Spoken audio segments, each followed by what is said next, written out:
So I'm here at Blue Plate Taco with Chef Nikolai Trigueros. Did I say that right? Trigueros, yeah. Trigueros. Okay, great. So we're sitting outside, right here on Ocean. Right. So I'm sure we'll have lots of ambient noise. But so tell me, we'll go through each of these. But first, tell me about. I guess let's start with the appetizer. Okay, yeah, we'll start with the appetizers. We've got the Mixto Cocktail. It's got shrimp, lobster, calamari. It's served with a little bit of a sweet tomato sauce. It's got avocados, cucumber, tomato. It's got crunch. It's got spice. It's kind of like a ceviche. It's a little wetter style of a ceviche. That's amazing. Yeah. Everything is got a little bit of a briminess to it, natural sea-ness to it. It's got the crunch. We serve it with a couple of our house-made tortilla chips, and that adds obviously a little bit of crunch to it. And the squid is perfect. Awesome. Yeah, we steam that. It's like a science here. We've got it all down right now. So we're making sure that goes wrong. 4 minutes, 30 seconds. That's what we're doing. It's perfect. It is science. Tell me a little bit about the inspiration for this. The inspiration is this: when you go to a Marisco's place in LA, all over the place here, you can get what's called a cocktail. And the cocktail, you can get it with shrimp, you can get it with octopus, pulpo, you can get it with calamari, you can get a mixto, which is kind of just a hodgepodge of different things. Sometimes there's fish in there. And something I grew up eating all the time. It's usually served with saltine crackers. It's served in a glass, and it's almost like this cold ceviche soup that you're eating. That's what you're getting at it. It's delicious. I love that little bit of radish in there too, the fresh radish. Right. It's so fresh. And it's got lime juice in it, so it slowly starts to cure just a little bit. So the vegetables still get a little bit of that acid to it, but they're not completely broken down. They're still nice and crunchy. Okay, I don't want to move on, but we have to. That's fine. Okay, so tell me about the tacos. So the pork, we are a Blue Plate Taco, and what we're doing right now is a pork belly taco. The pork belly is braised in chipotle peppers. It gives it the spice. A little bit of beer, and actually orange Fanta is what I use. Orange soda. Orange Fanta? Yeah, orange Fanta. Really? So that's what it's being brined in. And orange Fanta, like I know this is Fanta. But yeah, exactly. Fanta, same thing. Yeah. Wow. And that's what I brine it in. And then to order, it's chopped up. Some pieces are a little bit smaller than others. Some are larger. So you're going to get pieces that are real crunchy. Other pieces that are a little bit bigger. They've got a little bit more fat content to them. It's served with jicama on the bottom. And then on top, it's a grilled pineapple salsa. And again, that smokiness from the chipotle peppers are in there. You get a little bit of sweetness. You get a little bit of spice. You get acid from the pineapple. It's one of those tacos that just hits on all cylinders. This is outstanding. So thank you. The meat has so much depth to it. I can taste the sweetness and the depth of that, and the brine keeps it nice and moist. Right. Well, that's terrific. It's probably one of our most popular tacos. And this is grilled pineapple. That's a grilled pineapple. Yeah. So once you grill that pineapple, the caramelization starts to work, and it starts to get a little bit sweeter. And you get a little bit of that smokiness as well. Okay, let's take it to the main course here. This looks absolutely beautiful, by the way. You are such an artist. Like, your food is a feast for the eyes. It's gorgeous. Thank you. So this is the Lutemer, which is a Branzino. It's a Mediterranean sea bass. We butterfly it, and then we lightly coat it with just a little bit of corn flour and all-purpose flour. That gives it that crispiness on the outside, but it's not battered. And our idea was, everyone loves a fried fish taco, so what we do is we serve a little bit of tortillas on the side. We have a house chimichurri, some limes, a little bit of a watercress salad, and your best bet is to kind of put it all together and make a taco of your own. We do flour and corn tortillas on the side. And this, once again, it's got a little bit of that acid on there. The chimichurri is not your normal chimichurri. We do it with poblano peppers, jalapenos. Okay, I gotta taste that. It's got a little hint of mint to it. And it really pairs very well with the crispiness and the freshness of the fish. There's a sweetness, too. What is the sweetness? Just a little bit of honey is what we use. Okay. Just a little bit, yeah. That is very different.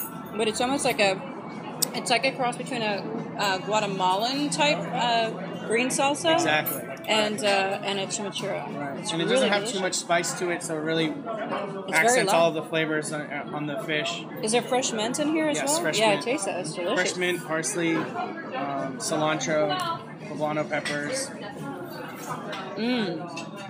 And then you bone the. Now I've seen this, and I've tried, like most people to do this at home, and it's impossible. It's pretty difficult. There's a trick, and it's a sharp knife. That's really the biggest trick. It's a real sharp knife, and I have a background in. I worked at a sushi place for a very long time, and so my knife skills in that sense, especially breaking down fish, are pretty good. And trying to teach people how to do it is a fun process in itself. But it definitely is a sharp knife and a little bit of patience. So let's talk about your background.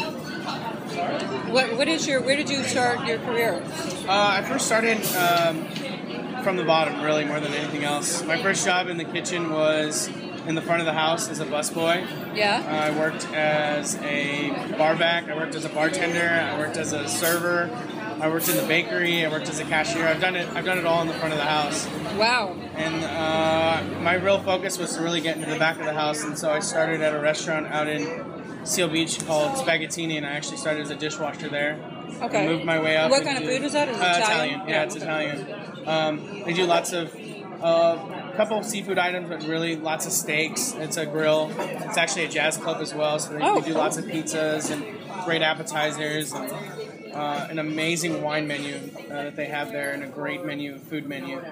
I worked there for about 4 years and became the sous chef there, and then I went to Sashi in Manhattan Beach. Okay.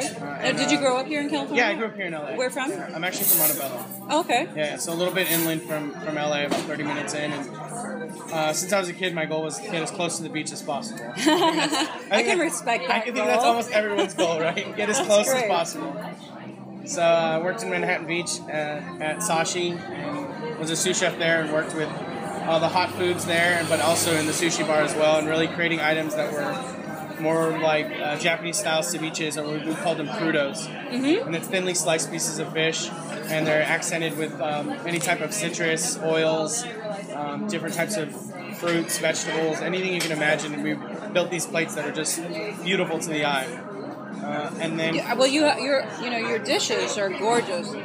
I'm glad that you made these, especially because there's so much color in each of these, and they're so different. Each dish is so very different from the other, but they all have this beautiful palette of the greens and the fresh reds and the tomato, and it's absolutely gorgeous. And I don't think I've been anywhere here locally that is serving like sort of artistically conceived dishes. Right. I don't know. Yeah, it's I think we all eat it with our eyes first. It's the first thing you want to see, and if it looks good, 90% of the time it should taste good. So it's there too, but we definitely eat with our eyes every day. Well, what strikes me too is not just the plating, but the detail to the color. The way that the layers are stacked. It just invites you in. It looks delicious. Yeah. So and how long have you been here? So Taco's been open for a year and about a month, and I've been here since day one. Okay, so you opened this baby. Yes, it is my baby. It is your baby, okay, yeah. It's definitely a brainchild between our owner, me, and our executive chef that we all kind of put together, but we're a restaurant group that's really about collaboration more than anything else, and so it's everyone's ideas all put together and try to execute it every day in that sense. Wow. And so how does this hook into the other Blue Plate? This is our third concept. Uh-huh. Our first one being Blue Plate on Montana, which is like a local, fresh neighborhood restaurant. It's kind of like a healthy living. It's kind of has a diner set to it. It's comfort food. And then we've got Oyster, which is a block and a half up from here. I eat there all the time, and it's like a California, New England oyster house. And we've kind of put the two together, and it's a fantastic combination of both flavors. It really is, and it's hard to do different food types with the same brand successfully, and you guys really pull that up, and the quality is the same at each location. Right, and freshness is really what drives everything for us. Okay. It's going to go freshness. We get fish 6 days a week. We get produce 7 days a week. Everything comes in fresh, and we try to I house ripen all of our avocados and tomatoes. Okay. So if you come in the restaurant and you see avocados sitting on the racks, those are guacamole tomorrow, or tonight, for that matter. Tomatoes, same thing. It's turning into salsa today or tomorrow morning. We're going through everything all the time. Nothing so fresh tomatoes, fresh everything. Fresh, everything we get fresh. Luckily, we're here in the state of California where we can get things 13 months out of the year. Yeah, right. We're so incredibly lucky where we're able to get everything all year Couldn't round. do this in Iowa. No, not at all. I mean, I've gone in the midi, You can make the corn. I could definitely do the corn tortillas, and then everything else we're going to have to figure out. But, I actually took some avocados to a friend of mine that lives back east, and it was like gold to them. Yeah. A ripe avocado was just amazing to them. And we take those things for granted, so we really need to make sure that having those resources that we really, use to our best ability, we try to do that.